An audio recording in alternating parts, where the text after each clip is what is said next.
Hello friends, ఈ రెసిపీని ఎప్పుడైనా ట్రై చేశారా? అదే అండి, క్యారెట్ పాయసం. చూస్తూనే నోరు ఊరిపోతుంది కదా. లేట్ ఎందుకు, ఎలా తయారు చేసుకోవాలో చూసేద్దాం రండి. ముందుగా క్యారెట్ పైన చెక్కు తీసి దీన్ని తుడుం పట్టి పక్కన పెట్టేసుకుందాం. ఇప్పుడు పాయసానికి కావాల్సిన ఇంగ్రీడియంట్స్ ఏంటో చూసేద్దాం రండి. 1 కప్ క్యారెట్ తురుము, 1/2 కప్ పంచదార, 1/4 కప్ సగ్గుబియ్యం, 1 కప్ మిల్క్, జీడిపప్పు, ద్రాక్ష, ఇంకా నెయ్యి. ఇప్పుడు సగ్గుబియ్యాన్ని ఉడికించుకుందాం.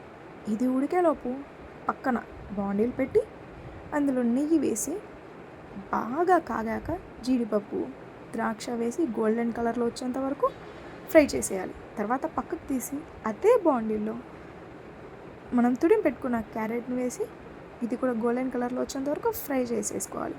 ఇప్పుడు సగ్గుబియ్యం బాగా ఉడికిపోయింది.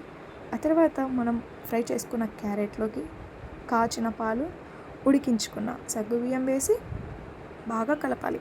ఒక 10 నిమిషాల సేపు బాగా మరగనిచ్చేయాలి. మధ్యలో మధ్యలో కలుపుతూ ఉండాలి.